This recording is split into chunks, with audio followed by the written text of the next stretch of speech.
Welcome to the Dog Trainers Podcast, a podcast created by dog trainers for dog trainers or anyone who's ever fallen in love with man's best friend. My second question for you is window theory. So like you know, I've learned so many different models and ideas and thoughts and stuff like that. But when I heard the simplicity of window theory, I mean, I've been using it for the last 3 months. I've been using it to help give my client like realms to think in, right? And so even when I assign them stuff, I'll give them a sheet that has windows on it, and I say, so your relax work this week is blank, your work stuff is blank, your play stuff is blank, and so I'm just going to assign you 2 or 3 windows every session, and you're going to show me the progress. And it's really helped get people to be more involved with their dogs. It's really helped people feel that they're able to put things in its proper boxes, because technically they're in boxes, right?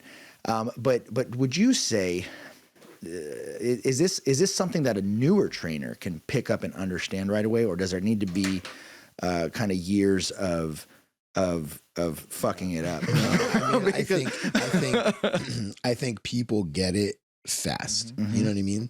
Yeah. Like, because it's super simple. Dude, the first lesson is literally just like, there's 4 words. Most people go into so much fucking shit and overwhelm people so hard. Mm-hmm. You know what I mean? Yep. And I'm like, look, there's 4, we're going to learn 4 words. There's the word, we're going to name each of the windows, right? So like, okay is what we're going to call, these are generic words. I usually like to teach foreign languages, but like the placeholder word. Okay is the go find your own fun. Ready means we're going to play, and enough means be fucking chill. Relax. And then I'm going to teach a non-geographic stay, like a non-positional stay, a geographic, not a positional stay. So just like if I put you on a bed and say stay, you stay on the thing. If I put you on a bench and say stay, you stay on the thing. If I open a doorway and say stay, you stay at the threshold. So I teach it on objects and at thresholds. And by non-positional, you mean sitting, standing, I don't whatever. give a shit. This is another problem I have with people in their dog training is people don't say what they mean and they don't mean what they fucking say. And they leave dogs to interpret what they actually meant, and they're good. And so they interpret very correctly very often, which is cool and good on the dog. But the problem with that is when they interpret incorrectly, people go, you're being disobedient. And now we go pressure because and you're fucking being disobedient. But the problem is the dog doesn't know. They're fucking guessing 90% of the time. They're just guessing right. Because genetically, that's what they were designed to do. They were trying to guess what these cavemen were fucking talking about with their grunting and shit. So that's something that I've been working with very recently with my assistant trainers. And I'd love to get your thoughts on this. I had this thought, like this is something that I want to make into like a quick like TikTok or Instagram video just to keep content up on the, on the stuff. Was sometimes I feel like trainers, be them newer or whatever the case, they're such good dog handlers that it overshadows training, meaning it overshadows your ability to teach this dog what they need to learn.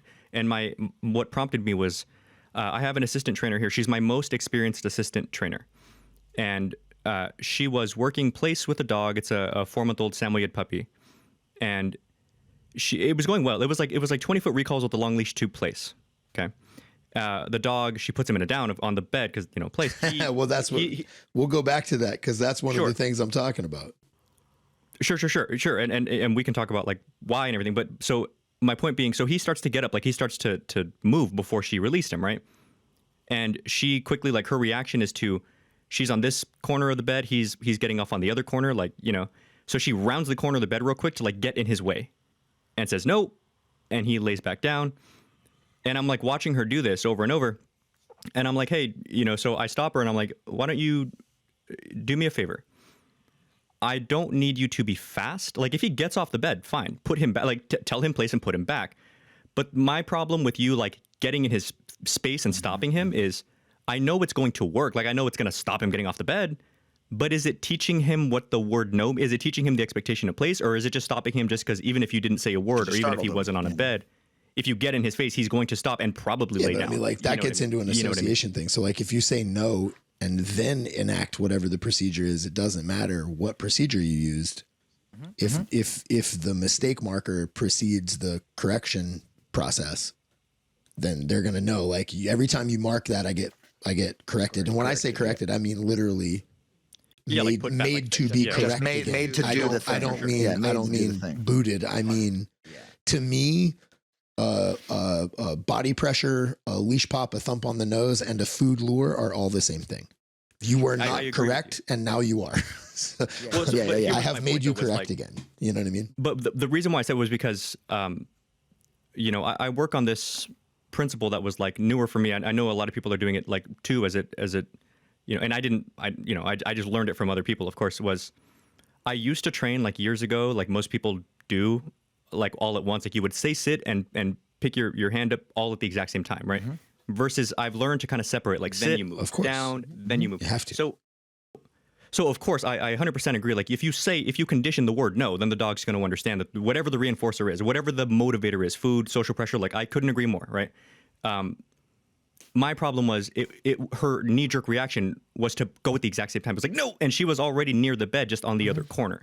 So it wasn't like, so what I was working was, I don't want you to just jump in his way. I'd rather you say no, then go. And my point was like, if he gets off because you're saying no and then moving, so there's like this extra time. If he beats you off the bed, don't feel like you have to like race him to stop him. I'd rather him understand the word no, because if he gets off, you can still correct him in some other way, right? You can either, you know what I mean? So like you say exactly no, and you fucking walk up the line and you get the dog, you put it back. Like you don't have to that's run. My point, be cool.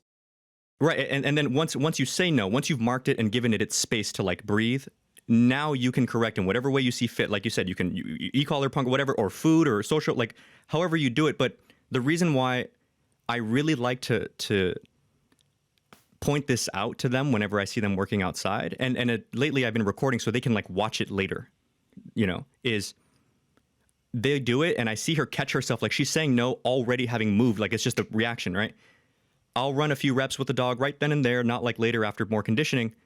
I'll say the word no, then move, do it again, say the word no, then move, do it again, say the word no, I haven't moved yet, and the dog fixes and that's what I was looking for. I want them to learn the word no, as opposed to just reacting to me jumping into their face. I mean, there's a bunch of stuff. Interesting. It depends on how deep you want to go. Like there's the idea of like the timing between the mark and the consequence, right? Whatever that is, negative or positive reinforcement doesn't matter. Like but there's the mark and the reinforcement, so whatever. Right. Like there's the timing of it. There's giving us space so you can have differential reinforcement based on effort. Because if I go and you fix it, there's going to be that's a different criteria than if I go you don't fix it and I have to help you fix it. Right. Like, but if I don't give you a chance, if I go and I just immediately start to fix it, you never have a chance to show me, hey, I'm going to fix it on my own. Right. That's exactly what I was. Do you know what I mean? To redeem yourself, like that. Well, but and I feel I like need to give them a gap so I can. I need a discrimination period. Most people don't understand the importance of a discrimination period. Yeah, it's huge. Like you need a. Hang on a sec. Sure. Don't. She's got 3 legs now, so she's like, "Take me downstairs." Oh no! I'm surprised you guys can't hear this snoring Dane behind you. I hope you can't hear him. But anyway, so like, you need a discrimination period so you can know what's going on. Like most people skip the discrimination period, and I think that's a process. That's a fault in learning. So, Yep. I couldn't agree more. And not only would I agree with you in like,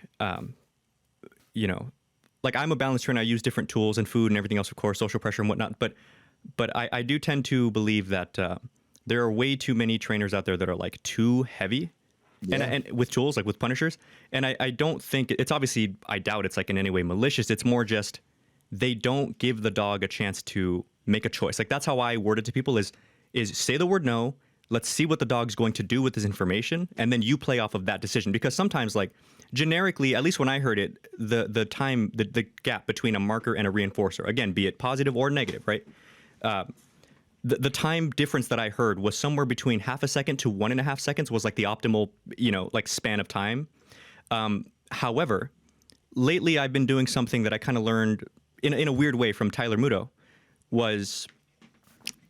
There are times where I'll give the dog like a decent chunk longer, like 3-4 seconds. Because, like for example, so like if I recall a dog on a long line, a place or no place, whatever, like even if they're not in a position, just walking around the yard, there are times when I'll go, Mackenzie, come, and the dog has this moment. We're talking like a good while, like 3-4 seconds, long enough that most other trainers would have already, nope, come, right? And I can see her thinking, looking this way, that way, and then choose to go.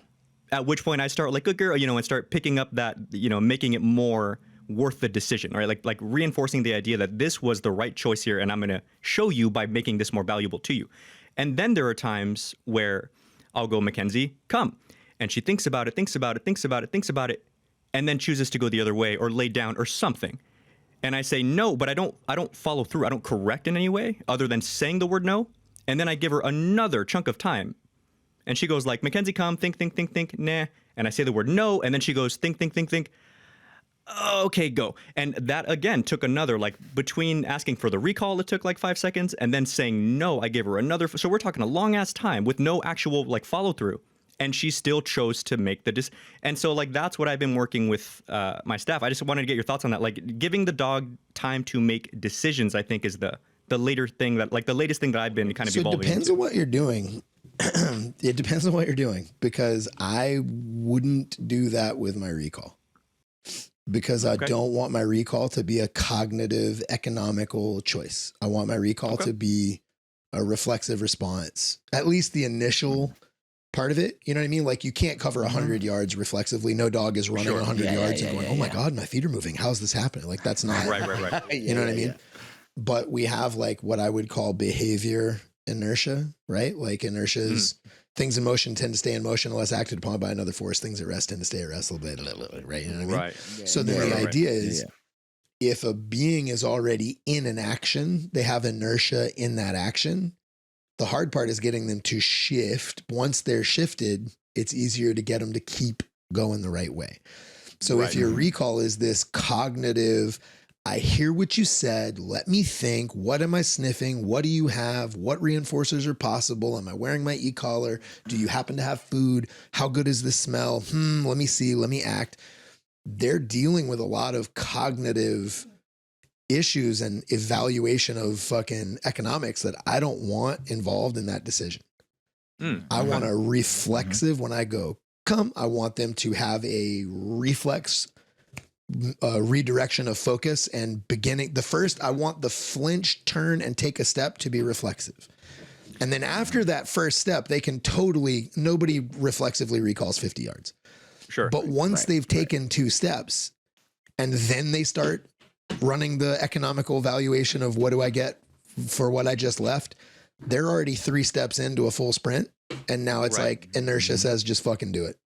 Right. Does that make sense? He jumped off the helicopter. Like, just go. Fuck it. Let's just go. Because one, he's going to pay me like a motherfucker, and he's probably going to let me go back and do this thing anyway. So fuck it. Let's get both. Which is exactly the idea that people have behind place, right? Like I've always wondered. Well, here's the thing with your place. Let me ask you this though: why the fuck do you down them if you put them on place? Well, see, so actually, I've been separating myself from that too. So like, I have place cots, like the the little, of course, the ones that breathe and whatnot. But we built some position boxes just made of wood. Sure. And I couldn't explain to you as to why, because I really don't know. But because it's tradition. No, not that. I couldn't explain to you as to why. But lately, the thought just came into my head, like, why not just leave a dog standing?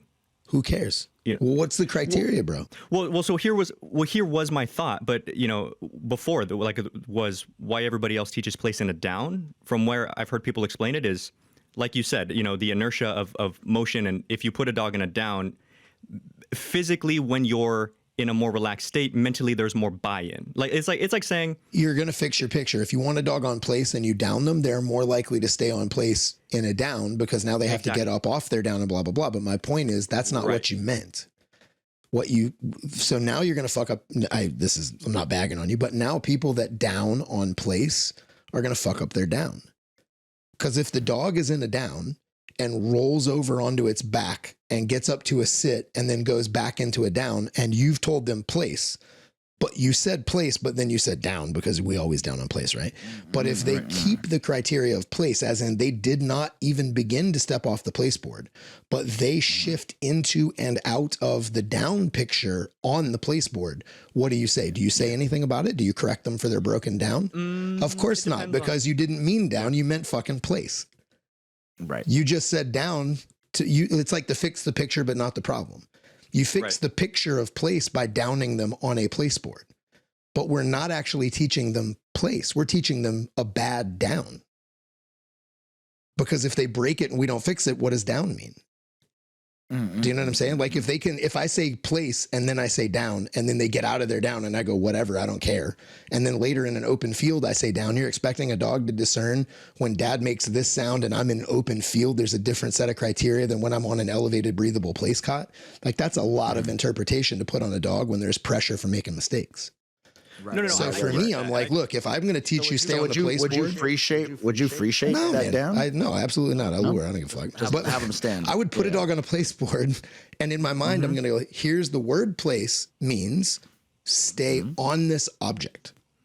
And then, dude, I'm going to let you experiment. I'm going to fix the issue of you not knowing what this means. When you step off, I go, and I guide you back up. And when you down, I go good. And when you sit, I go good. And when you stand, I go good. And when you spin a circle, I go good. And when you look like you're when you pick your foot up and you act like you're gonna step off, I say good. When you touch your foot to the floor, I go, and then put you back, good. Yeah. And when you take your foot off the floor, I go good. And you learn very clear, everything on this side of the line is called good. Everything on this side of the line is called When I say place, I mean exactly the same thing every time I fucking say it. And when I say down, I mean something totally different. And it's got a very clear set of criteria. I say exactly what I mean, and I mean exactly what I say. I don't say what I think will get the picture. I mean, most people, when they do this, they'll have somebody come up to greet and they look at their dog and they go sit, and the dog sits. And they start to shake the person's hand. And then the dog goes, I don't think you fucking meant sit. And the dog lays down. And what do? We go, I don't fucking care because I didn't actually mean sit. What I meant was don't jump on this motherfucker. I said sit because if you're sitting, you're not jumping, but I don't actually care about my sit right now. I care that you're not jumping. Right. And the dog interprets correctly that we didn't mean sit, we meant chill. And they give us what we actually wanted, but not what we said. And then one day, for no reason discernible to the dog, we fucking mean sit this time. And we go sit. And the dog goes, yeah, whatever, bro. I hear you. I'll interpret. Me and my homies, we get the shit right most of the time. And they do something, air quotes, wrong. And we go, hey, motherfucker, I know you know this. Come on, man. Like, So how mean what you say what you mean. If you mean down, say fucking down. If you mean place, say place. And that's kind of like the birth of like the enough window. Of course. You know, like relax. Like just tell them what you mean. Yeah, exactly. Right? Yeah. Anyway, go ahead. What's the question? So my question is, how do you feel, or how do you work with there's that thought process as well that's like, let's say you're working with some sort of positive punisher, like e-collar, prong collar, whatever the case. Okay. And let's say that you have enough experience with it to kind of learn more or less how to minimize the need for corrections, and if you're going to correct, to minimize the intensity of that correction. You talking about corrections? You're talking about punishments? Because those are not the same positive thing. punishers, e-collar corrections, a positive punishers. But you keep saying correction. Correction means make you correct. Punish means stop your behavior. Okay, so to minimize the frequency / intensity of a positive punisher, okay, whatever that, social pressure, prong collar, e-collar, there's that thought process that says, the longer I let the dog indulge mentally in this thought, the harder it's going to be to pull them out of it. Sure. So you were asking me, like, do you always correct the dog? Like, if I put a dog in place and they lay down, because I too teach, like, well, or at least, like I'm kind of dabbling in not teaching a down, but like up until recently, place down. Yeah. You asked me if I would correct if they get up, and I was getting ready to say it depends. And the reason why I would say it depends is because sometimes I believe people are too quick to punish. Sure. And here's an example. Just my group class this morning, we put dogs in place. A dog gets up in the bed, turns around, lays right back down. Sure. I will not, like, I don't see the need to correct that. I have no problem saying that on the pod, like, so that's why I'm saying it depends. But however, if somebody, like, if I had a dog in place in my living room and someone knocks on the door and my dog very, with like very intentful look, sits upright and maybe starts like under his breath, then I'm going to correct that, of course, because not only did you break the down in a way that I would say is unacceptable, but it's more you're escalating. So I would argue that is making the dog responsible for an awful lot of interpretation, and in a dog for whom interpretation can lead to bad things, I do not allow interpretation. But this is what the obedience window is for. Right. When now get me, most people, again, they don't know how to teach the enough window. They don't know how to teach a dog to chill.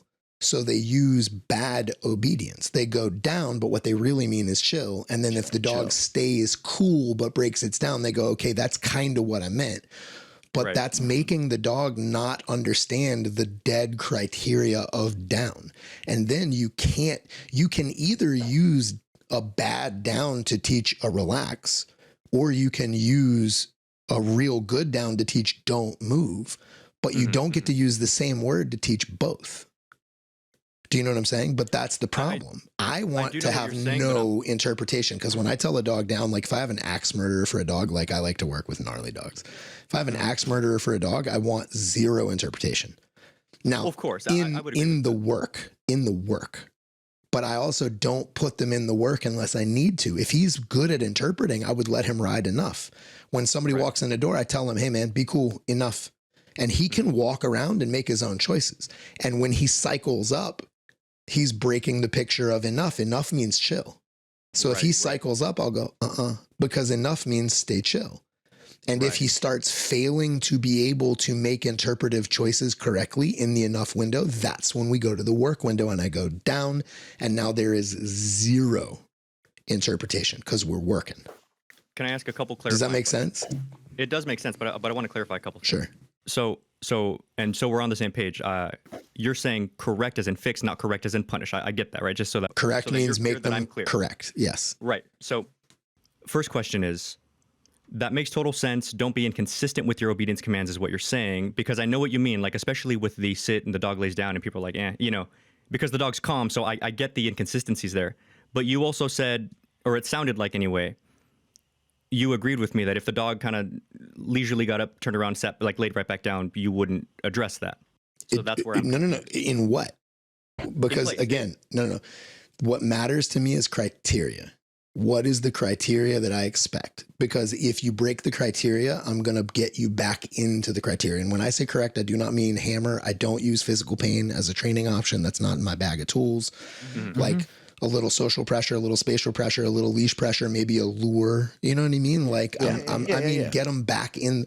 It's like, get them back into get them back on track. Correct picture. No, I hear you. Do you know what I'm saying? Correct versus punish. I understand. Yeah. Okay, punish means knock it the fuck off. Like correct means, hey buddy, get back in line. You know what I mean? No, I get you. Like it'd be like if the dog broke place and I just put back. That's of course. I corrected the behavior. What I'm saying is I always correct the picture. I can't ever let my dog not be in the correct picture. So I'm always going to correct the picture. So I can only correct a picture that you've broken. So what's the criteria? And this is the problem.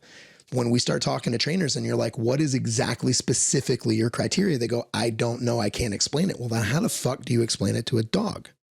I think you just answered my second question, but I'm going to verbalize it just in case. Sure. Just, so my question was going to be, you correct, not punish, you correct for breaking criteria. Now, if I'm getting this right, criteria is just, it's just different from most typical training's criteria. It's not a position. Criteria is just the word that means what is expected of you. Right, but what I'm saying is what you're choosing to correct, which criteria. And in your particular case, it's not like the dog broke my down and got up to a sit that is breaking my criteria. Your criteria is more like, are you in the appropriate window at the appropriate moment? I'll correct that. No. Whatever, everything has its own criteria. So down means elbows on the floor in a sphinx position, facing this direction, looking at me if possible. You know what I mean? Like, don't move, don't adjust, don't army crawl. You're in this spot, facing this direction, sphinx position, right? Stay means be in this geographical area, irregardless of what position you are in, be affixed in this area. So I can put that, I don't use the word place. I'd put them on a place board and say stay. You know what I mean? Sure. But stay just means same thing, different word. Yeah. So I guess be here, motherfucker. My next question to you then is like, how strict with those? Like, so for example, if I'm extremely strict in the work. Let's say, no, I understand, but like, so in the work window, I get not all the time. Like, I'm just trying to be clear. So let's say you're currently working, right? And you've put a dog in a down, which means face this way, like this and this. Yes. Strict to the point to where if the dog like lightly shifts or scratches, 100%. Absolutely. Okay. Absolutely. But that sounds dickhead, but my dog is, dude, For me, obedience is fucking the video game Simon Says. Do you know what I mean? Okay. If I say Simon Says touch your toes and the kid touches his head, do you go, fuck it, close enough, bro? No, you go nope. Do you know what I mean? No, like, I hear you, because I look at it like I was Simon in the didn't airport, I say, look at bro. it like a basic training. It didn't matter what you were doing. Like, they have us do a lot of things that they don't make no sense, but it doesn't really matter. Like folding your shirt exactly this way and your coat exactly this way. It was more just, it was teaching people the ability and the value of feeling a sense of stress because they apply it, and still being able to focus on exactly what I said, exactly how I said it, and not let these other factors get in your way. For me, obedience is Simon Says. Do you know what I mean? It's a game I play with my dog. And if they can get it just fucking right, they unlock the box to get to awesome shit. So they get to the play window or the okay window through the conduit of the work window. So if I go like down, my dog shouldn't be like, fuck, man, I have to down. They should be like, oh, hell yeah. Here it is. I'm like, game on. And they're like, now we got to play a little game of Simon Says, touch your toes, touch your head, spin around, and you do it all right. Boom, the tug toy comes out. Or you do it all right. And I go, boom, go chase the rabbits. You know what I mean? Right. And they open those two windows of opportunity for drive expression through the conduit of the work window. So I'm super fucking strict. Like, how strict is a video game? If you touch the landmine in the video game, does it go, you tried, kid? No, the video game is dead fucking strict. How strict is Tetris? So when I say I'm dead strict, I don't want people to go, man, he's a hard ass in the work window. I'm not. Right. My work window is a video game. But how strict are video games? Yeah. Well, you get 3 lives in fucking Galaga, dude. That's all you get. You don't get 4 because you tried wicked hard. Like, you get 3 lives, dude. That's all you get. No, I hear you. I think essentially what you're saying is something that I noticed, like, dogs aside, just in people in general, is people these days can conflate being strict with being like mean. A dick. Yes. Right. A dick. Or dick. Yeah, right. Yes. Right. Whatever you want to call it. Right. So I get what you're saying is you cannot, and you're a coach, and you're like, in all these kinds of ways you teach people. So I understand how you fully understand the value of being strict just to make sure someone gets it right. I totally understand why you keep correcting me for saying correction when I mean punisher. Like, I think I'm getting where you're coming from. I was just looking for that clarity of like, okay, so if a dog does X, you fix it. And it here was my confusion, was it didn't seem like something that would work super well to me if you were punishing, but you're not. So if it's like, if my dog went from laying like Sphinx like this to shifting to the side, and I go, nope, boom, with an e-collar, that's not going to work out. They're going to get up and freak or whatever. So, but if you're not using punishers, like official, like actual punishers, then I can see why that works. So, okay, so I'm making sense of it. But so here's the thing. In the work, I'm extremely strict in whatever the criteria is. So when I say in the down, it's a Sphinx and blah, blah, blah, blah, blah. That's because my down has a very, very, very strict set of criterias. But I would never leave my dog in a down for 8 minutes. Right. Do you know what I mean? Like, I understand. I would go down and I'd drop my dog because here comes a dog and I don't know what's up. Here comes a person and I don't know what the fuck is going down. And I look at my dog and I go, you know what? I need you to be on. I go down, my dog drops. And now I go handle some business and I talk to the guy and I go, oh yeah. And I realize this conversation is going to roll for a little bit and I don't want my dog in a down. So I look at my dog and I go, stay. And my dog then flips over on his back and starts going like this because I just reduced criteria. I just said, hey, bro, you're no longer responsible for the down. You're responsible for stay. And now you can chill for a little bit. You know what I love about the work, like just the windows in general, is the fluidity back and forth. And like that, you can go from a Sphinx position to a relax or to a stay or whatever. You just, you can, even within the same window, you adjusted criteria. Dude, but that's the point. I mean? Like work has like each behavior has very, very distinct criteria. But what I love is that the stay is still, there's some freedom. It's a different thing. People hear me go down. You know what I'm saying? It's stay still, but you have freedom within that stillness. People will hear me when I say, like, I tell them I go down and then after 10 seconds, I'll go stay. And they're like, oh, I teach an implied stay. And I'm like, me too. And they go, well, why'd you say stay? And I goes, I just reduced criteria. Like I just told them, don't stress, like chill out, bro, hang out. I kind of look at it like, I feel like the easy example that comes to my head that like an owner or a newer trainer would understand is it's almost like walking with your dog. It's the same sort of criteria, but when the dog isn't healed, there are like really strict criteria. Yes. Yeah. Versus if you release the dog, they're still walking with you, but it's now a different set of criteria. Yeah. Got it. But I love how, like, and this is the thing that really gets me, like, about because like the nuances and the shifts, like the different variations of the same concept that you can have, and that's the beautiful part about your systems and the windows. And just understanding, and I can't wait. I mean, we've reached out to you to book you to actually come and train our staff, and we're going to see you later in the year. So that's super exciting. And one thing I want to touch base on, because we're coming around the 2-hour mark here now. All right. One thing I want to touch base on is I had the pleasure of seeing you in Irvine when we interviewed Larry Crone. He was saying, "Yeah, I'm going to have an Irvine out there with J-Jack." And we were like, oh, I got to go see J-Jack too. So Mariano told me 2 days before the seminar was actually supposed to be, he goes, hey, it's this weekend. And I was like, oh, shit, I totally forgot. So I canceled my clients for the weekend. And actually, no, I ended up leaving halfway through. But I got the pleasure of meeting you, getting to meet Joel, getting to meet Larry. And I don't even know if Joel's told you about this, but he actually gave us permission, the Dog Trainers Podcast, to come and do outside coverage of like the experience of going to seminars, not actually covering the content, but talking about the experience of people learning alongside you guys. People learning and just new trainers who are, spending their hard-earned money to go see people teach and learn, right? So that's why we're going to be in St. Louis. And so we're really excited about that. And I think it's really, really cool. And I'm bringing that up because I like, what got you into seminar circuits? How did that whole thing start? Man, yeah, that was fuck. Yeah. Okay.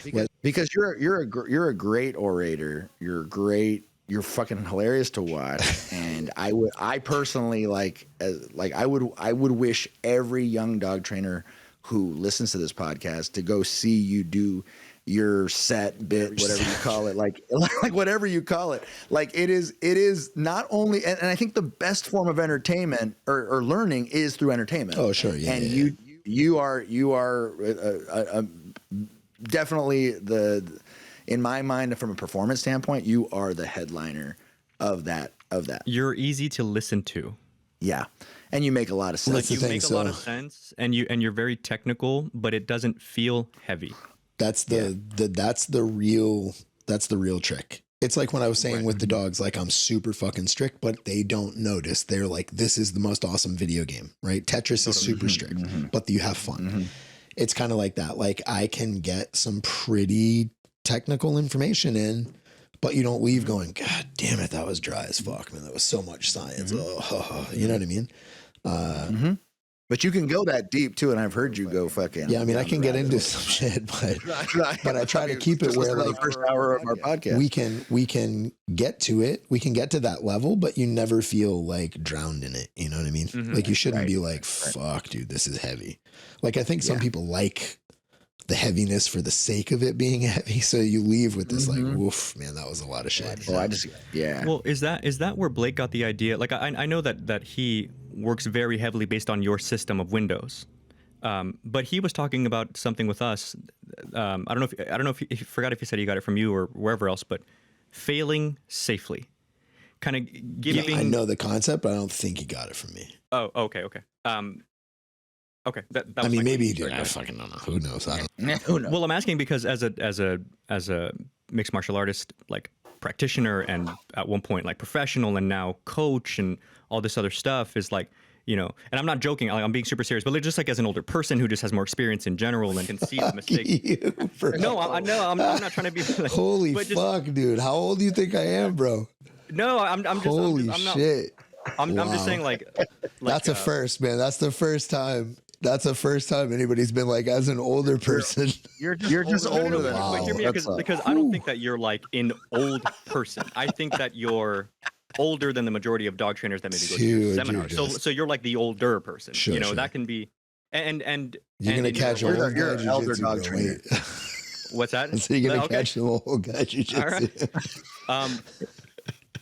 But what I'm getting at is like something that we talked about in this was either the very beginning of the episode or it was like before we started recording, was you were saying something along the lines of like people are in need for people who can like explain, like you know, like I've heard it before in different ways, but essentially like people need examples. Like nobody's going to be more beneficial for, I don't know, hockey.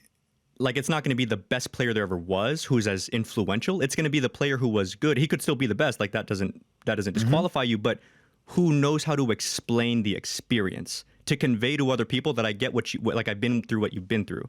And that's what I meant by like older is the great. I'm not a great dog trainer. You know what I mean? Like I'm not a great jiu-jitsu player. You know what I mean? Like, you know, I do well. I'm good. You know, like I'm not like shitting on myself. Like I'm good, but I'm not talking because I'm like, look how badass I am. I'm talking because like I can see the bubble over that dude's head and you can't. And I know if I can say 3 things the right way, if I can make the right joke, if I can make the right metaphor, if I can get you to think about this one thing and then circle back around to this idea, you'll go, oh shit, I see it now. You know what I mean? Like exactly I can translate well, you know? That's exactly what I'm trying to say though. I feel like you can translate really well because you have this huge wealth of experience. Oh yeah. And again, this isn't like an old joke. It's not even an age thing. It's just you've done all these different things. You've seen all these different things that most people like. Your perspective, man. Your perspective. You've lived like it's like Arnold. It's like you've lived a bigger life than most people do or will or no, I hear you, man. Like the things that to me are normal. The things that like I'm just like, oh, this is just life. People are like, it's a movie. You know what I mean? Like people joke about it all the time. They're like, bro, you should like we'll talk about my childhood, we'll talk about my past, and people are just like, holy fuck, dude, like that's a book. You know, what are you doing? Yep. And I feel like you wield that book really well because you have all this information. Clear, like whenever we did dive deep, like it was clear that you know what the hell you're talking about, like to a crazy extent. Yep. But you also know, like you were just saying, when to dial it back, when to make it light with a joke, when to this and that. And that to me says life experience. Not even necessarily a matter of age, just life experience. Yep. And that's what I was kind of getting at. And so for that reason, I'm going to have to disagree. I do think you're a great dog trainer because that's what most dog trainers don't have. Like I personally believe in technical dog training, like teaching obedience commands and all that good stuff. I think there's a shit ton of good dog trainers to great dog trainers out there. And yet you're something that everybody who we've talked to that's talked to you insists is like the next big thing. But this you're the next guy. But this I think is why though. So I do think you're a great dog trainer, like as in great. And this is why, because you can convey you're one of those people who is not only like good, like above average, like good, dog trainer, technically speaking. You're also like I swear I'm not trying to be corny. Like you're also like a role model of a person, of your personality, of how you are and who you are. So like I can totally see why people like not only respect your understandings and your technical abilities, but why they genuinely like you. And I agree. I like, bro, I like you. I'm so excited that we've had a chance to talk, and I'm looking forward to meeting you. Like that's what I think makes you something special. Yep. Does that make sense? No, I hear you. I always Taste those compliments, man. I'm not trying to make you like it's not even it's all right, well, stop. It's just a factual thing. You want to fuck me up? Start giving me compliments or something. Then I'm like, whoa. Yeah. We'll send you a nice little card. Dude, come at me with a box cutter, I'll be all set. You start telling me I'm good at something, I'm like, no, man, go away. I can't handle it.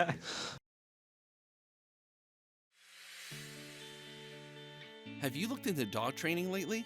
Because these days, it can be so confusing. There's just so many methods out there for dog trainers and owners who, frankly, just want to do what's right for their dogs.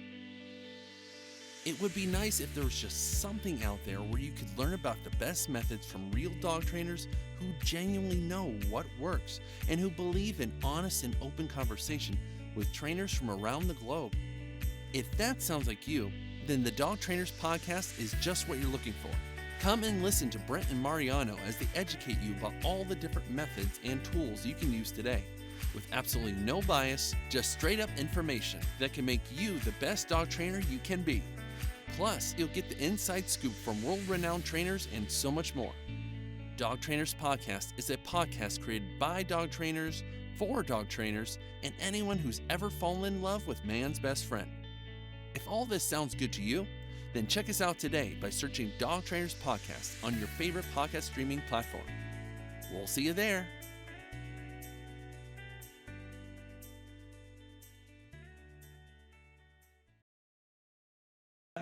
So how wait, many there was more- a question about something. Yeah. I'm gonna get back to it. Don't worry, guys. I'm on track. You guys don't have to be. I'll be on track. The point the thing I want our audience to know is, like, if they wanted to see you, I keep trying to say perform, teach, give seminars. Oh no, that's what If you asked me. people- How did I get into teaching seminars?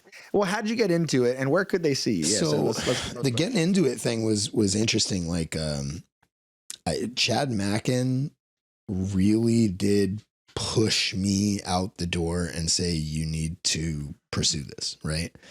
Like, I've been into dog training or dog seminar? training and seminars, but dog training specifically, right? Like, I've been into dogs since I was a little kid. I knew how to work. I knew how to handle dogs. I knew how to handle pit bulls, and I knew how to work pit bulls. And I don't mean obedience in any way. I mean, like, fucking sport. The dogs work. Like, I could teach you how to fulfill and live beautifully with a game bred dog. Like, I could get you and your dog in harmony, but I didn't understand. I couldn't teach a downstay. I couldn't teach a loose leash walk. I fucking didn't know. But I mean, I would put your dog on a spring pole. I'd put your dog on a tug toy. I'd put your dog on a weight pull sled, slap mills, whatever. So I taught them how to work and handle their dogs. But it wasn't a job. It was just people saw me. So the thing is, I've been in martial arts since I was a little kid. So every martial arts school I'm in, my dog was just my shadow. Everywhere I was, my dog was with me, Right. Which is kind of funny because it was a little bit like who I was. You know what I mean? Like, I didn't understand you weren't supposed to have your dog just walk in the gym with you. You know what I mean? But like, I just walk in with my dog, but like, you know what I mean? Like, they know who my dad is. Like, what are they going to fucking say to me? My dad's out in the parking lot with a fucking Harley and a bunch of dudes. They're like, what are you going to say, bro? This unfortunate karate instructor's like, I guess there's a dog in my gym. Okay. All right. That's fine. Okay. So whatever. But then it was like every gym I'm in has like 100 people in it. And they all see this fucking gnarly monster pit bull who's just cool. Like, you know what I mean? Like, you got to be careful with him around other dogs for sure. Like, he was a real pit bull, but like lived with me seamlessly. And they were like, that's cool. How do you do that? And so it's always been, my entire life has been 100 captive audience people going, how'd you do that? How'd you do that? How'd you do that? So I've always been the guy everybody asked to help. But it was just oh man, just do this. It was just like intuitive. It's like the guy in the gym that helps people out with jiu-jitsu, but he's not like the teacher, but he's the guy everybody asks for help with their arm bars and stuff, I was that, right? And I was pretty good, but I got way out of my depth. I got a dog. So people started bringing me dogs and they were like, how about this one? How about this one? And I would get more and more challenging dogs. It was just not intentional. I just wound up with them, right? I became the guy that became the guy that could handle those dogs. And, I got this dog that was just out of my depth. You know what I mean? I was fucked. I was like, oh no, I don't know what to do. Like, he fucking put me in the hospital a couple of times. It was bad. I was way out of my depth, man. And, not being the kind of guy that just like quits on things, I was like, okay, small world shit, right? I was like, I gotta figure this out. Like, I just retired from fighting too. So I was like, let me get my brain, the brain that I put on, reading Grey's Anatomy when I was fucking 8. Let me put that brain on dog training now instead of fighting now. Let me put it on dog stuff because I need to understand this. And I started really deep dive, like studying on my own. And there was this Balanced Trainers forum. I don't even know if it exists anymore, right? Way back in the day. And Tyler was on it. And I got on that forum and started asking questions. And of course I got fucking hammered, man. People were just like, you know what I mean? Talking down to me and like, you know what I mean? Sure. All right, new blood kind of Yeah. Like we're the Hazing old you guard, for you're no the new reason. dope, and I'm cool, man. Because again, I don't get it. You know what I mean? Like we can fight, and I'll break your legs. I don't give a shit. So what? Like laughing like that's a keyboard. I don't care. So like, I was just getting the information that I could. And Tyler actually on that, I was asking about a protocol that I'd been working on with one of my human aggressive dogs. And I was like, yeah, I've been working on this. I'm not sure. What do you guys think? Like, and people kind of went, because it's not normal. And Tyler was like, holy shit, that's good. He literally was like, that's good. I'm going to steal that. I'm going to give you credit. He's like, but that's good. I'm going to start doing it. And having somebody in that position go, dude, that's valuable. Like that's really worth something. Made me go like, okay, maybe I'm not just some dopey fuck that's trying to figure this out. Maybe I actually do have, maybe not even like validate me, but like telling me I'm on the right track in my thoughts. I'm not going sideways in my thoughts. Yeah. I'm not thinking the wrong track. Right. Right. And he goes, you know who you should really talk to? There's a dude that my buddy, Chad Mackin, who's going to be in your area. He was in Boston. I'm in Maine. It's like, he's going to be in your area doing a seminar. You should hook up with him and ask him about that dog that you're struggling with. And I said, all right, cool. And I went to his seminar with my dog and he blew me away with him handling my dog. Like he handled my dog and that was like, holy shit. Like he was good. And I was like, okay, fuck man, I need to learn from this dude. And he also like, I was wearing my Jiu-Jitsu Academy shirt and he does Jiu-Jitsu. So he trained with Draculino and in Texas, he trained with Draculino. And so he was a purple belt. And he's like, so you do martial arts, but not talking down to me because he's not a dickhead. But you know how like you've been in jiu-jitsu for a long time, you start seeing like wannabe tough guys with a jiu-jitsu shirt on, or I got some cauliflower here or whatever. But like, you know, I've been around and I have a decent name in that world, right? I have a decent reputation. So, I mean, I ain't fucking famous or nothing, but like I've been around a long time. And so he was like, oh, you do jiu-jitsu? I said, yeah, I do jiu-jitsu. And he was like, what belt are you? And I went, I got my black belt like in 06. You know? And he went, oh, like, but then I don't think he believed me. He was like, oh, okay. Who'd you train with? Starts asking me questions, like trying to catch me. And I said, who do you train with? And he was like, I train with Draculino. And I said, oh, cool, man. Drac's a buddy of mine. Tell him he still owes me money from that Denver fight. You know what I mean? And he was like, bullshit. And just texted Drac. And he was like, you ever heard of this motherfucker named J-Jack? Who is this guy? And Drac was like, oh my God, man, that guy's cool. He's tough. Tell him I owe him that money still. And you know what I mean? Like, whatever. Yeah, he was just being cool. He's being cool. And then Chad was just like, holy shit. Like in the dog world, Chad was up here. Game, you know what I mean? But then he realized in the jiu-jitsu world, it was reversed, right? In the jiu-jitsu world, he was like, fuck, man, you've been around. Like, holy shit, you're the deal in jiu-jitsu. And so we would talk jiu-jitsu and dogs. And that was fine. But like, before we even have the podcast, I was like just attending his seminars. I was just going to his seminars to learn more from him. And every time I was there, he'd be like, cause I'm good at explaining. So he would like, he's not an insecure motherfucker. Like, I showed up and have a certain amount of charisma and a certain amount of whatever. And like, he would have me teach something if he thought I could explain it well. He's like, Jay's got a really good way of saying this. Jay, tell him. You know what I mean? Like he'd share stage time with some fucking dopey kid that doesn't, I'm not a fucking trainer. You know what I mean? Right. Like that's a baller move. Like that's not a scared dude. That's not a scared dude, right? And so I was whatever. And then people would go, well, where's your facility? And I'd be like, oh, I don't have a fucking facility. And they're like, well, how long have you been training? I'm like, I don't fucking train. I'm not a trainer. You know what I mean?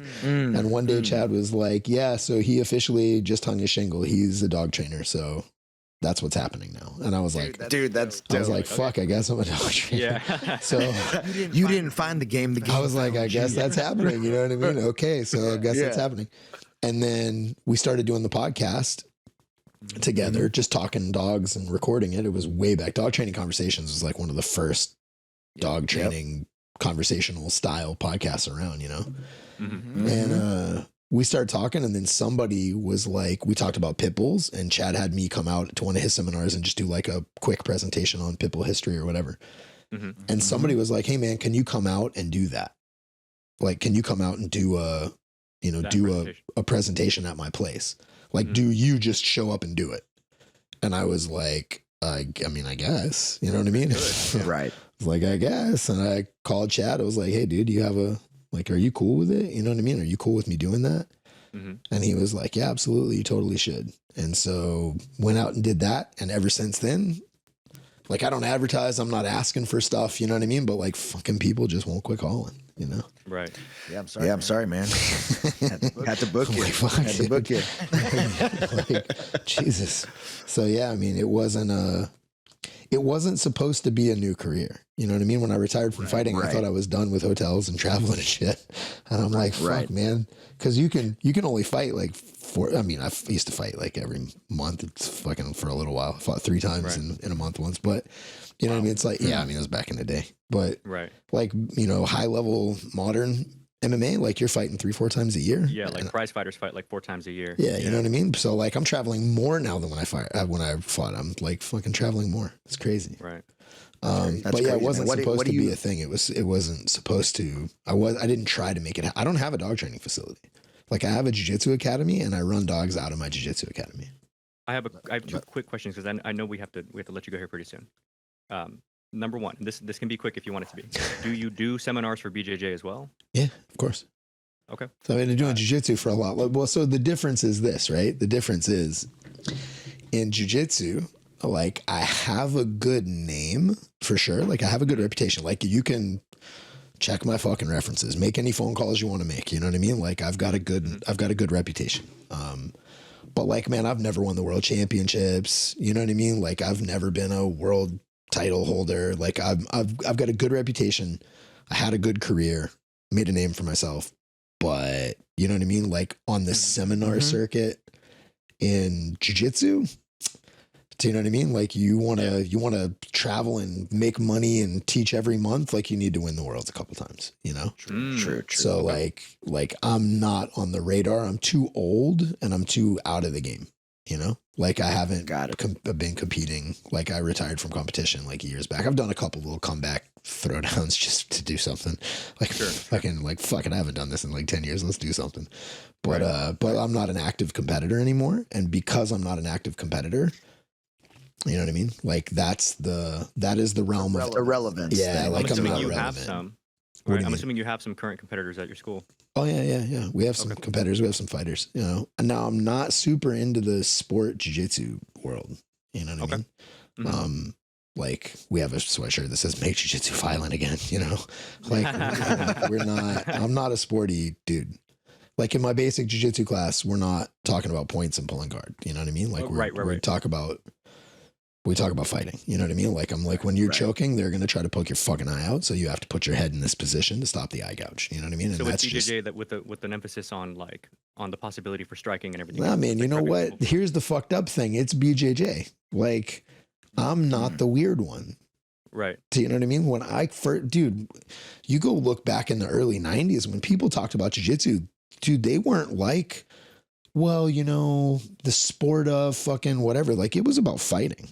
Right, it was about fighting. Competing in sport was the thing that you did to test yourself in between real fights, or like the thing that you did to get exposure, and like, you know what I mean? Like it was fighting. You know, it was delineation fighting. Still exists. You know, like I know that the Gracies were and are still like a very big voice of like, there is like within the Gracie system, even in the schools, like there is the sport training option, I guess you could say, like the different type of class, and there's the more realistic, simple but not in a bad way, like this shit will work in a street fight for your life jiu-jitsu, like what it's supposed to be, right? Getting leverages on people to keep yourself out of harm's way. The problem is way back when, and in my gym it's still like this, the basis was learning how to fight. There was the basis of learning how to fight. Like it's too far, too close. There's manage the distance. There's like, this is what it is. This is about fucking fighting using the concept of jiu-jitsu, right? Jiu-jitsu as a strategy, but it was about dealing with fighting using jiu-jitsu as a strategy. Once you got a good foundation, you were encouraged to play the game of jiu-jitsu to keep yourself sharp and investigate all kinds of new possibilities that you can investigate without striking. You know, it's like a laboratory that you could play in. And through that type of play, you could discover new things that could be taken back to the concept of reality, you know? Right. But everybody that played the sport of jiu-jitsu had a foundation of fighting with jiu-jitsu and they would be absolutely willing. You could go into any school in the 90s and go, I want to fight that guy. And no coach would be like, he doesn't really do that. He does jiu-jitsu. They would be like, take your gi off, bitch. You're fighting. You're like, dude, we're fighting. You know what I mean? Like we're doing challenge fights, like no question. So like everybody that played jiu-jitsu could also fight jiu-jitsu. The problem is now that's not the case. Now there are people who go, if playing at jiu-jitsu is the goal of the game, like that's what we're doing, why are we doing this stuff that over here is superfluous? I'm not going to get in a fight. I'm not going to get in a challenge fight. I'm not going to do it. Like I'll just call the cops and hide. So like why would I spend 3 years of my fundamental practice doing a thing that to me in my mind is totally superfluous? And so they just begin with play of the game. And it's like, it's cool. Playing jiu-jitsu is fucking fun as shit, dude. I do it every day. But like you should have the background so it's not just fucking nothing anymore. Because now there's purple belts and brown belts that'll get slapped in the fucking mouth and do nothing. Like there's guys that out there that are like they're fucking purple belts in jiu-jitsu, and they are petrified of fights. Petrified. Like they will just put their hands in their pockets and get spit on and like not stand up for their family. And that is a fucking crying shame. You know what I mean? Yeah. Like that's a shame. Yeah. Like that's really sad. What's happened to the sport is what happened to the art is really, really sad. You know? I can see the double-edged sword there, because what happened to the sport also made it like more applicable to more people too. Right. You know, but I also can totally see where like, I quite like watching really high level matches like on YouTube or whatever just to learn shit. But I can totally see why it makes no sense in a street fight. Like I really like watching the Meow brothers but I think Paolo Meow does this thing where they start the match, right? You touch up and then round starts and he immediately sits. Yeah, and I'm like, that would never. That's if you walk into your house and somebody's doing bad shit to your grandmother, you're not pulling half guard. No, of course. That's my point, though, is like I can see why it's not applicable to a fighting situation, you know, but it's just more technical, like the one variation of BJJ. And then there's the more like MMA version of BJJ, which is more simple and it's kind of more blended in with more traditional wrestling as well, and striking, of course, and all that other stuff. And like I get what you're saying. That game has also changed, man, because like, so for example, the heuristic devices that work in jiu-jitsu don't work in MMA. Like the valuation of positions, right? So like in order of control, you go like side control, knee to stomach, mount, back is the pinnacle. In MMA, that is not the case anymore because you can't strike behind the head. So now when you go belly down, there's actually less available targets. There's less submissions available. I mean, the rear naked choke is devastating, but we both have gloves, which makes chokes much harder to get. Really fucking impossible. So it's like you've reduced the amount of attacks, you've reduced the efficacy of the attack that remains, and it's harder for me to stop the fight from raining punches. So now the valuation of positions has been upended. Now it goes mount is the worst position, back is less damaging. Do you know what I mean? So it's like, it's turned the whole concept on its ear. And if you get accustomed to MMA style jiu-jitsu and then end up in a bad situation, dude, you know what I mean? Like now it is viable, a viable escape from the mount. We're getting real technical. A viable escape from the mount now is bear hug and hold and wait for the ref to stand you up. Right. Come on, man. Yeah. Come on, dude. Bear hug and hold and wait for the audience to boo until the ref worries that he's going to get invited back and stand you up. That's your fucking strategy for getting out of the mount. Like, cool. You know what I mean? Like, no, man. Like you should know how. Let's bring it back to dog training. No. Let's bring it back to dog training. Well, okay. Well, here's why I asked that. Here's why I asked in the first place. My initial question was like, do you do seminars in BJJ? Right. Sure. My next question was going to be in your dog training like evolution. You started, you said, with your pity, kind of just learning how to like coexist with them, and in what like order, if that's a well-worded question, did you learn at what point did you start more meticulous commands versus this versus this? I see. Yeah, so it goes like this. I learned fulfill their biology and live with them well was like my whole life as a kid. Okay. Like that was the whole thing up until fucking, I don't even know, like 98 or something, 98.99. 98.99, I met Mandy and she had fucking not pit bull dogs. And I was like, well, now I'm in a pickle because I want to spend life with this person, but like I have a dog that will kill them and I don't know what to do with them because they're not pit bulls. So I'm like, I fucking know.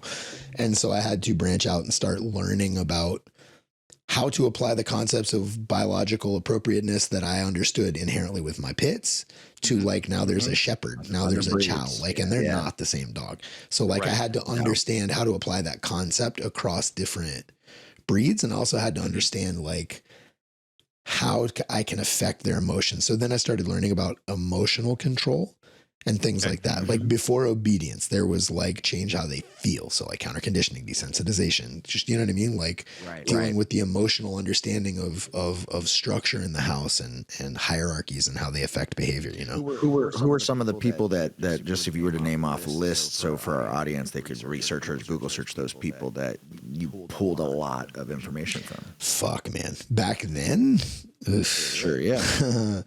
Back then, so Cesar Millan was a big beginning thing, but I ran into real serious issues.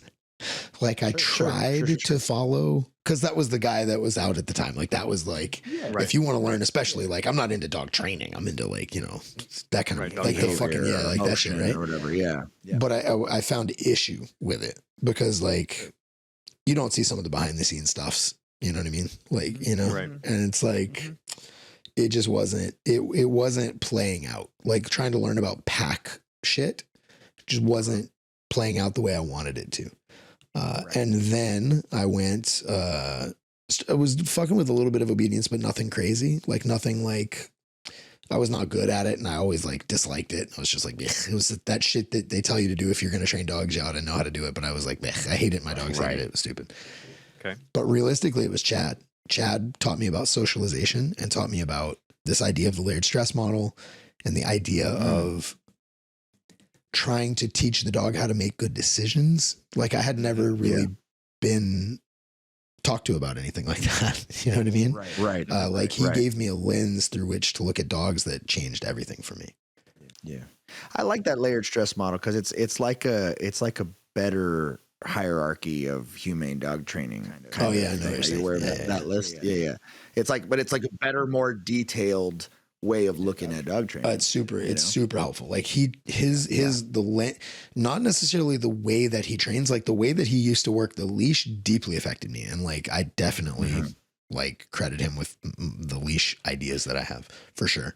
But like the way that he looks at dog training, like the way that he looks at living with dogs and the way that he understands like socialization and emotions in dogs was like, that changed everything for me.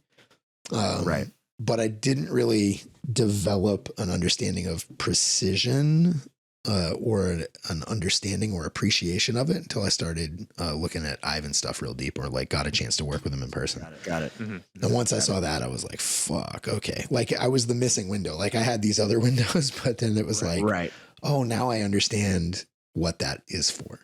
And he had a trainer's course. It was like a pet trainer course. That was like a 5-day long thing. It had to be like 2014 or something. It was a long time ago.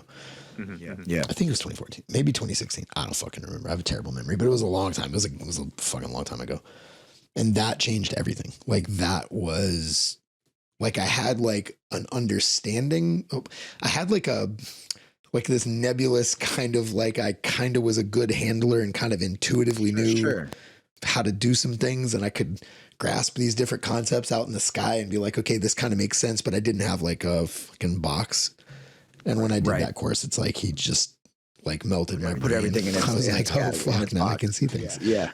You know, it's like the Matrix. It's just like you organized all your dots. Yeah, it was crazy. Like all the dots and information. Two biggest influences, period, of all time, Chad and Ivan. Almost everything I say is from one of them, like guaranteed. I love that. Like with precision and play and science, it's Ivan. And then with like leash handling and like the paradigm through which I look at dogs and like understanding this, like kind of the construct that I look like the layered stress model and emotional content and like these concepts of like, you're not done training the dog till you can trust him at liberty, and like just understanding of the dog as an autonomous being, like that paradigm that I look at dogs through, I got from Chad. Those are like the two main influences. Other than that, I've read every fucking dog training book. And those are two amazing, just not dog totally trainers. and completely different and amazing at their own shit, but like totally different, you know? Yeah. And you're amazing at synthesizing information and putting it into that scenario. How many more seminars do you have in 2022 that you're I have doing? the event calendar up right now. I have no idea. Unless you have more. Oh no, I don't think we've updated that in forever. Oh, okay. Because Mandy said she just started booking 2023. Sweet. So I think we have at least one a month between now and. So what are you the definitely dates? do seminars outside of the ones with Larry and Joel. Oh yeah. Okay. Yeah, like that's like a new thing that started last year. Joel called me and was like, "Hey man, do you want to do like a weird? I'll show up. It's like fighting. I'll show up. You're like, hey man, you want to show up and talk? I'm like, I'll show up and talk. I'm like, fuck. What are we talking about? Yeah. Well, anyone who listens to this episode, I mean, we're gonna be in St. Louis in 2 weeks, so freaking show up. Show up. Buy a ticket. Well, I'll do joint seminars with those guys because they asked me to. But then, like most of the time, I just do stuff on my own. I've done some with Chad before too, like a little split gig or whatever. Right. But yeah. So for the Joel ones, you have the dates up. I do. Yes. People, so here, give me one interested. second. So the dates for the seminars here with Joel Silverman, Jay Jack, and Larry Crone. Okay, so we have the one coming up here. It's February 11th through the 13th, and that's in St. Louis, Missouri. We've got April 29th through May 1st. That's in Orlando, Florida. And we've got August 19th through 21st. That's in Dallas, Texas. You can buy tickets on joelsilverman.net. Definitely, you guys. This has to be the most fucking worthwhile seminar you could possibly go to. I'd recommend it. I pulled a lot from it. Are there any other seminars that you're doing? And weird to present with other people. It's weird. I get that. Weird. I mean, you could fill a room with 100 people and perform to them and teach them shit and provide a shit ton of value. So yeah, it is. It's interesting. That thing feels like it feels more like a conference than a dog training seminar. Yeah. Because like dog training seminars are like a few days of like you dive deep on this one thing and like you get to see this work. And it's not like that. Like I come out for like an hour and a half, and then I come out like twice a day for an hour. You know what I mean? It's like it feels more like when you go to a conference and there's like multiple speakers and you go see this guy, and then you go in the afternoon and you see this other guy, but then at night everybody hangs out and bullshits. It feels like a little mini conference. That's the best part of. Yeah, it was cool. Of these seminars is the hanging out at nighttime. So I don't know if you remember. So in Irvine, I was part of a little crew of dog trainers. There was about 10 of us, and we hung out late with you guys and Larry and everything. And I asked them, we have a group chat going on, and I said, hey, you got any questions for J Jack? So I got 2 questions from this group for J Jack. Okay. So number 1. They do a lot of pack walking, like they're more of the pack mentality type trainers, right?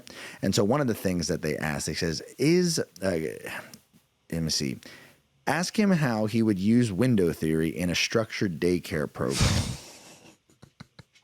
So yeah, okay.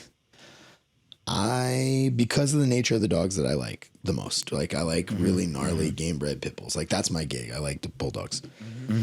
Because of that, my perspectives are a little bit colored by the experiences that I've had in my life, right? And the dogs that I like to work. Right. So I won't free socialize dogs. I won't let dogs free socialize unless they know easy enough, look, leave it, come, stay, middle, and they understand the concept of safe places. If they understand all of those things, like if they have all 7 of those things, I will let them socialize. But it is because I can orchestrate the experience and I can help teach language to dogs that don't understand language. And I can kind of navigate sticky situations, because the problem with dogs socializing are they avoid true violence with ritualized violence and threats of ritualized violence. Like that's just the nature of how dogs work. That's a great way to put it. But that's what it is. Like that's just they don't get to actual fucking let's kill each other, because there's this constant like poker playing, like it's a call and a raise, right? Like somebody goes, all right, I'm going to give you some freezing, and the other one goes, I see you're freezing and I'm going to raise you hard eye contact. And the other one goes, I see your hard eye contact. I'm going to raise you growling. And then eventually somebody goes, I fold. And then there's no fight because they negotiated, like, you know, mutually assured destruction, right? Like if we get to the end of this ladder and one of us doesn't back down, we're going to get to a fight, and fights in nature are fucking expensive, and animals that are raised well and naturally and are not genetically predisposed to murder are like, they don't want to get to the end. They find fighting in its truest form aversive. And so they both kind of have mutually assured destruction, which help them negotiate and use ritualized violence and threats of ritualized violence to avoid actual violence. Right. The problem is we bred bulldogs to not be averse to the fight. And it's not that they necessarily want to fight more. It's not like they think it's, some of them actually do find it enjoyable, but like even the ones that aren't like, I don't even want to do it. They're not averse to it.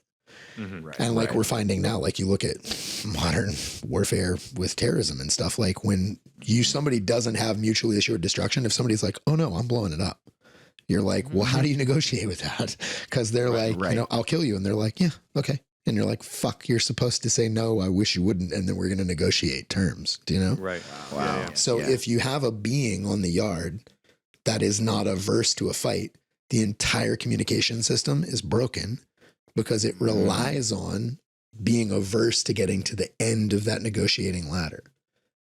So if the dog is not averse to getting to the end of the ladder, none of the communication system on the yard works. Does that make sense? So they all have to agree upon the same terminology, concepts. Have to. Yeah, they all have to agree before you can socialize. If I have a dog that is not averse to violence, when the other dog starts going up the ladder of communication saying, hey, we're getting closer and closer, they go, yeah, I don't care. And now how does that dog, if the dog wants to use stillness and a little moderate eye pressure to get the other dog to back off, and that dog's not averse to fighting, he won't read that as a thing that I need to fold now. He just goes, yeah, I call him, motherfucker. So what? And then we have an issue. But if my dog understands, that explains a lot of shit back when I used to run a daycare. If my dog has those words I listed, I can see him applying pressure. I can see a dog giving a cutoff signal. I can see the dog not responding to the cutoff signal because he's not averse to it. And I can go enough or leave it or whatever the appropriate signal is. Because he has those signals and responsibility of those signals, complies to those signals. So right now, I can now manufacture a social arrangement with that dog and prevent violence, but it's not based on his aversion of violence. And the cool thing is, if I do that enough times, classical conditioning kicks in. If the dog makes a signal and I call leave it, signal 1, signal 2, signal 1, signal 2. Eventually signal 2 takes on the power of signal 1. If I I snap my fingers and then say sit, and I do that 100 times, the dog will sit when I snap my fingers. So if the dog gives a cutoff signal and I cue leave it, and we do that 20 times in a row, eventually the dog doesn't need me anymore because the dog gives a cutoff signal. The dog leaves it preemptively because he knows it. I can reinforce that. And now I've taught a dog. You're reinforcing the dog's marker. Yeah. I'm now teaching the dog how to respond to a cutoff signal that he otherwise would not have learned. And now I can trust that dog to freely socialize because he understands cutoff signals. But I can't socialize a killer without those there's always that words, limit. or else I'm hoping for the best. Now, dogs, like normal fucking regular old Joe Blow dogs, you can totally put them in a yard and let them fucking figure it out. I'm not saying let them fight, but what I'm saying is like they'll figure it out, dude. 99.9999% of the time, they'll fucking figure it out. They'll make little appropriate corrections back and forth. Maybe one will make a couple of bad calls, and then they'll have to escalate to we touch each other, but we don't actually make grips. You know what I mean? And then they both kind of fold, and then they work it out, right? And you can run that shit with regular dogs. But if you put one dog in the mix, like any dog that's a good dog, like in my terms, a good dog, any dog that's a good dog, you have to teach them those words and then manage their socialization until they understand the system, and then they can freely socialize. So if that's one dog, teach that one dog. But if every dog on the yard is that, then you got to teach every dog on the yard that. What are your thoughts on this? So I agree with everything you just said, and I feel like I've kind of done something similar like that. I have 4 dogs. One of them is he's a pitty actually, and he's kind of to that point that you're explaining. Like, he's not averse to fighting. He was definitely like one of the more challenging dogs to train because I got him like years ago and I was newer, you know. I learned a lot actually from training my dog. So where I'm at with him today is he doesn't like to social, like he doesn't enjoy being around other dogs except for my other dogs. Sure. However, he'll behave if I'm out there, but because he doesn't enjoy it, I don't do it. Sure. You know, and I've had people be like, well, why don't you ever let him, like, you know, and they're like, oh, is he gonna attack? I'm like, no, he'll be good. And they're like, well, then why don't you let him socialize? And I tell them, like, well, he doesn't like it. Like, he'll do it, but he doesn't enjoy it. So why would I make him grind this out? Sure. Yeah. Absolutely. So I got one more question after you're done with that. What I was going to say was 2 more actually. I 100% agree with that idea. My dog Mabel does not enjoy the company of strange dogs. And so I do not make her socialize. Right. Now, people can bring another dog in my gym. You know what I mean? And as long as that dog is under control, like, we're good. Right. Like, if Mabel's laying on her bed and that dog starts walking up to the bed, somebody needs to be able to call that dog away from the bed, because if that dog gets on the bed, she's going to kill it. Because I have told her, if you get on your bed, no one will fuck with you. This is the agreement. Yeah. You don't kill anything. I don't let anything get on the bed. This is the deal we've made. Right. So, like, you know what I mean? She'll go in the office to ask for space, because I teach my dog safe places.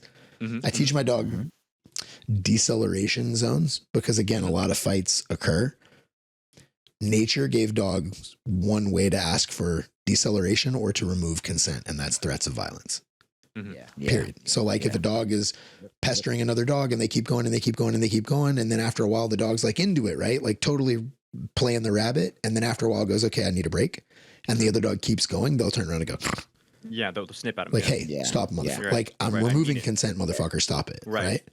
Yeah. So again, if the dog is averse to fighting, it goes, oh, goodness me, I'm sorry, I've crossed the line, and then walks away.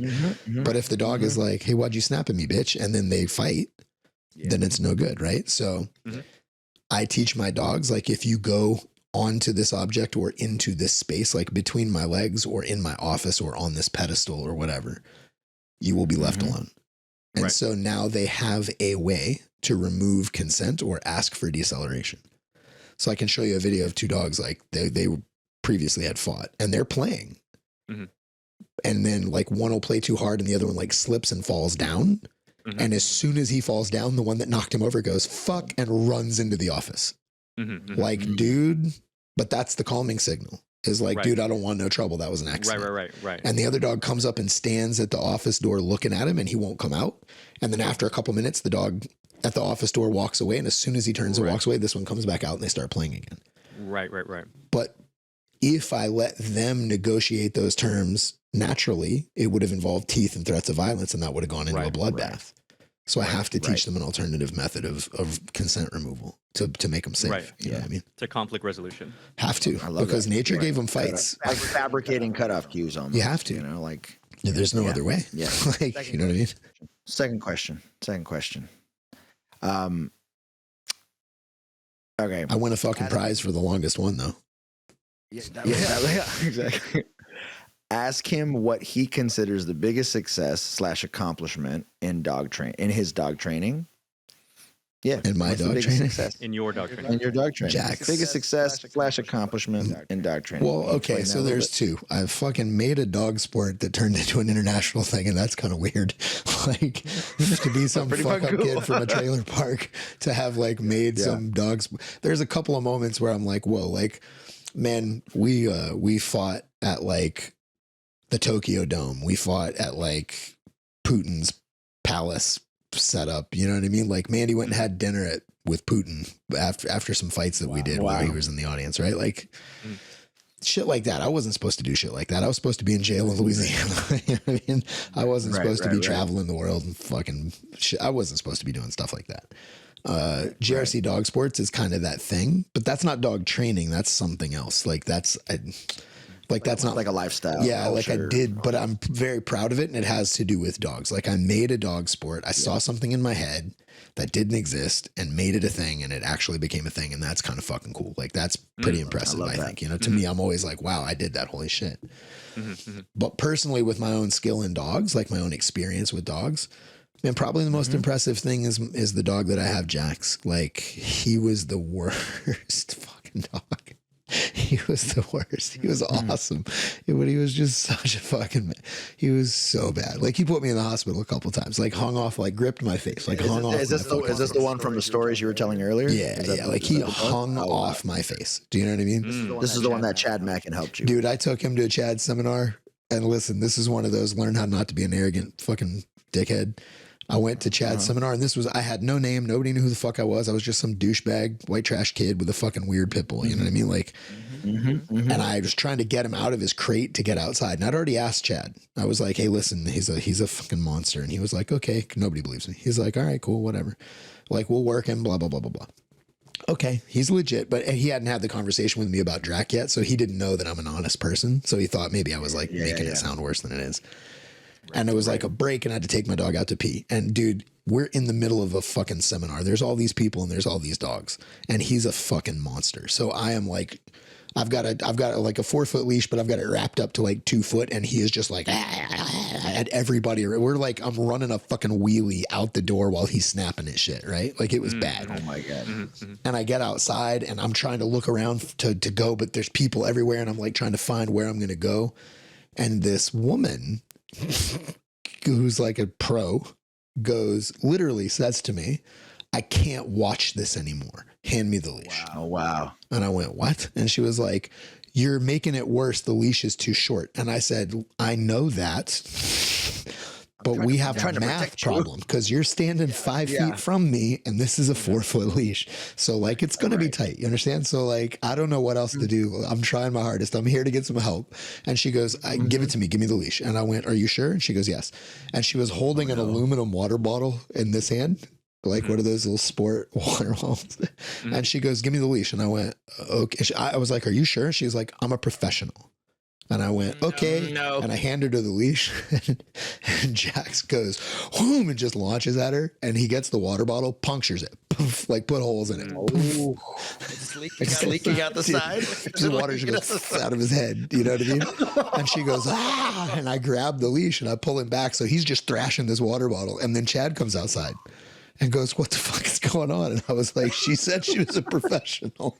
I don't know, dude. Listen, I came here for help. I don't know what I'm doing. So like, he was a dick. Like he was just out of it. It was just, he was not straight.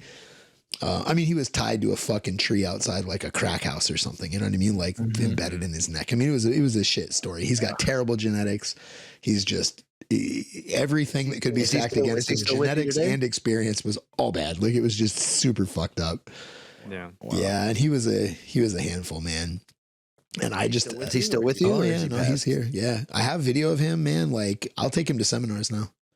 And like, that's awesome. I got videos of him walking around seminars, loose, hanging out, people petting him and shit, playing with other dogs. Like it's still stunning to me when it happens. I'm still like, I can't fucking believe we got here, dude. Holy shit. Like I can't believe this happened. Some of the people at the seminar I went to like a couple months back, it was in Vermont or something like that. I had been there. Actually, it was people that had been at the seminar where he punctured the water bottle. And so when we brought Jax out to work with Chad, he was like, everybody clear out, move out of the way. Like it's this whole, this dog's no joke. Like everybody get out of here. Like, you know, stand on the other side of the rail. And everybody was like, holy fuck, what are we about to say? Like he was a killer, you know? Right. And then there's this dog, there's people at this seminar and there's dogs walking around loving on him. And they're like, hey, whatever happened to that dog you brought to Chad's? And I was like, that's him. And they were just like, what? And I went, yeah. And then they got like, I was like, don't get all squirrely, but you know what I mean? They were like, I can't believe like whole dog's life was changed. It wasn't like that wasn't a title. It wasn't like a competition I won. It wasn't like a ribbon I got. It wasn't like an accolade or anything. Like nobody will know, nobody will necessarily see or know, you know? But like, man, it was a victory nonetheless. Dude, I changed that dog's life. Like that dog was destined to be dead. And like he is now 11 and just gonna run out the clock and have a fucking badass life. Like that's pretty cool. You know, I was pretty excited about that. We an amazing we know story. it's getting late over there, and we want to close it out. So I just Hold on, real quick. I had two more questions. Sorry, just keep them short. All right. Dog training. So that was your biggest accomplishment. What's your biggest failure? That's weird. I don't know. It sounds like a douche thing to be like, I'm having a hard time thinking of a failure. Yeah, I don't know, man. I mean, it's weird because like every single thing I've learned has been on the back of a failure. Right. So some of like the like some of the like the best lessons I've ever like, dude, there's this thing like all the safe place shit that I just said a minute ago about teaching dogs to socialize. That's like sounds like this fucking really cool concept, but it's because dogs were just mauled in my presence as I tried to figure this shit out. You know what I mean? I was like, this will work, and then I'm like, oh god, it didn't fucking work. You know? Right. So like. Every bit of knowledge I have, not every bit, some of it was taught to me by other people and I didn't have to suffer. They suffered and gave it to me, right? But so much of the knowledge that I have is on the back of a mistake that I had to fix and learn the answer to. But the problem is I count those as learning moments, not failure moments, even though like I should count them as failures. Do you know what I'm saying? It's like that old stupid jujitsu thing. You either win or you learn. Like, either win or learn. You know what I mean? Well, can I try to clarify that question just in case, just to try to get an answer out of it? Like if we could, not that that's not a good one, but has there been some failure or something that turned out the way you didn't want it to that you didn't learn from? No, I would never, like to me, if something happened and you didn't learn from it, you did a fucking real serious disservice. Like the worst thing that could happen is not a bad thing happening. The worst thing that can happen is you didn't learn from the bad thing happening. Because bad shit happens like left, right, and center, dude. Bad shit happens all fucking time. Like shit goes sideways all the time. That's not I mean, it's a problem. It's bad. It's regrettable, whatever, man. But life is full of shit. Like terrible shit happens. Right. The shame is not that bad things happen. The shame is that you didn't grow from it. You didn't learn from it. So like, that's the fucking real shame. I've never had a mistake that I didn't learn something from. Because I will sit with it until I figure out a lesson that needed to be taken from it. Like I would not let it pass without learning. Got it. Legit. That said, I'm trying to think like mistakes. I don't know, man. Like I think if I could go back to stuff that I regret, it would be that explanations that I have now, I didn't have then. So like somebody needed to hear me say it a certain way, but I didn't have those words yet. And so like they didn't hear it. And so who knows, maybe I helped them, but maybe I could have helped them more. Maybe like I helped them, but it wasn't a long lasting change because they didn't truly understand, you know? Totally. But every more experienced dog trainer we've had on has said exactly the same thing. You know, like you've heard the whole adage, like you can't buy experience, but it's expensive as hell to get it. And then Michael Ellis said the whole, and I love that saying. Michael Ellis said, if I could go back and like resurrect the dogs that I learned on and apologize, I would.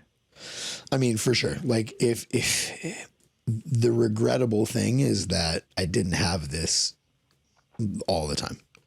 You know what I mean? Like I wish that I did, you know, I wish that I knew. Yeah. But I mean, you can't sit around wishing, you know what I mean? You can't sit around upset. You have to move forward, you know? Right. I'm pretty good about taking that stuff. Like how I got into jiu-jitsu, I got my ass beat. I had a little martial arts school that I was running. Like I was renting space at this fitness center and teaching on like the racquetball court, like teaching, you know, whatever martial art I was doing before jiu-jitsu, right? Before judo, before any grappling at all. Oh, you did judo too? Yeah. And this dude came in and he was like on the Air Force judo team and wrestling team. So he was a badass. And he whooped my ass so bad, like old school challenge. Like, cause I totally believed, I was that kid. I was that like, bro, you don't understand. Like you're not going to do that shit to me. You know, I bite and I eye gouge and I'll break your fingers and I'm that fucking, and just pinched my nose shut. Like just humiliated me. Like just trashed me. He pinched your nose legitimately, or is that an expression? Oh no. Like pinched my nose shut so I couldn't breathe. No shit. Oh yeah, dude. No, man, I'll do it. I'll do it to you. I'll do it to you. I do it to everybody now. That reminds me of Bas Rutten's thing when he was on Joe Rogan's podcast. I won't waste time, but people can look up. It's like a quick 3-4 minute clip. Bas Rutten on Joe Rogan's podcast talking about the importance of understanding dominant positions. Yeah, man. Oh, it's brutal. But so anyway, this guy just trashed me, and I had a little jiu-jitsu. I mean, I didn't have a jiu-jitsu school. I had a little martial arts school. And so, like, that's pretty embarrassing. Like, that's pretty bad. You know what I mean? To have some dude fuck you up in front of all your students, and this is what you're trying to do. And I was young, and I had to be like early 20s or something. You know? And so humbled you. Man. Yeah, but my response to that was, I went, all right, cool. Where do you train? And he was like, I train at this place. And I went, cool. And like the next Monday night, I showed up with all of those guys. Mm-hmm. And I went, hey, amazing. These guys have paid me to teach them how to fight, and I obviously don't know how. So can you take all of us as students and teach us all the stuff that you're doing? And I closed my gym and started training. I fucking love. You know what I mean? So it's like, dude, I've always been the kid that I'm like, I'll take a beating. I don't have like failures and shit like that. I'm human. But I don't let myself dwell on the like, oh, woe is me, I'm so fucked up over it. I'm like, okay, that was fucking horrible. What's the action plan? What can we take from this? Maybe you're alluding to the answer to this question that we ask every single special guest. But what is a special tool that is unique to you, right, at J-Jack, that allows you to be the best dog trainer that you are? I'm trying to think, because there's several like little good nugget lessons that are good for people, but what could I say? Here's probably the most important thing that I could say, because dog training is something that's authentic to you. No, well, that's what I mean. Something like there's lessons of stoicism and emotional control and breathing and right, whatever. Mm-hmm. Mm-hmm. But there's a thing that I've said for years, and it's in all of my relationships. I mean, dogs and people, but dogs for sure. Like every individual dog. Want for, not from. Like that's my mantra. Want for them, don't want from them. You know, I want for you to learn this skill so you can have the amazing life that a skill like this can give you. I don't want from you to do this skill so you can make me look good. I don't want from you. I want for you, you know, because the second I start wanting from, you start to get into some real fucked up territory. And if you can purely want for, you can see things more clear and you can be more pure about things, you know? It's love, ultimately. It's like embracing love for the animal. Yeah. And the thing, for, not from, man. That's my relationship mantra. All that's relationships, great. My wife, my friends, my students, my dogs, everything. Yeah. And that's why you're endeared by a lot of people, man. So it's I think you have a big heart and a big brain and a lot of life experience, big ears, a lot of stuff. But yeah, man, no, just genuinely from, I've had the pleasure of meeting you. We're going to meet you again in 2 weeks from now. I had an amazing time with you. It's almost 3 hours on the clock now, but yeah, dude, my ass is falling asleep. I got to get off this thing. Yeah. Bro, Jay, I'm so sorry we kept you, but this has been a pleasure, man. I'm so looking forward to meeting with you. Cool, man. It was good to talk to you guys. Thanks for taking the time. Yeah, absolutely. My wife's on vacation, so I'm sitting here at the house. I was like, man, I found out she was going somewhere with her mom. I was like, oh, sweet. That's when I'll do the fucking interview. There you go. Nice. Yeah, it'll be good to see you guys, and we'll train when you get up there. You train no gi, yeah? I love that. Gi and no gi. Yeah. Sweet. I don't want to fucking pack. I don't train at all. So if you're not gonna pack a gi, then I won't either. Yeah. I mean, if you need me to, I will. Dude. I'm not gonna not pack. I don't need you. No, we can do whatever you want to do. It's all good. Blake said the same thing. Yeah, Blake. Yeah. I'll bring some no-gi stuff. Yeah, sweet. Yeah, I mean, dude, again, like gi, no gi, I don't give a fuck. Do you know what I mean? Like, if we get too close to but you're right though. Packing a gi is, for what, If we get too close to a tablecloth, I'll choke you, but I don't give a fuck. Yeah. I really don't care. There's a dog bed sitting in my gym, and I legit have taken the blanket off the dog bed and choked the fuck out of people with it. No question. No question. Yeah. We don't play. All right, everybody, we want to thank J-Jack again. This is season 2, episode 10, and we had an amazing conversation. We talked about a lot more than we had written down here. So again, thank you so much for joining us, J-Jack. Again, my name is Brent, and that guy over there is Mariano Alvarez. and Mr. J Jack from Next Level Dogs. And we will see you guys next time in episode 11, season 2. Peace. Peace. Thank you for listening to the Dog Trainers Podcast, a podcast created by dog trainers, for dog trainers, or anyone who's ever fallen in love with man's best friend. We really hope that you enjoyed this episode and can't wait to be back with you guys. Be sure to follow us at Dog Trainers Podcast on TikTok, Instagram, and YouTube. And don't forget to punch the hell out of that subscribe button and leave us a review. Remember, guys, this is your podcast. You're the best listeners in the world, and we'll see you next time.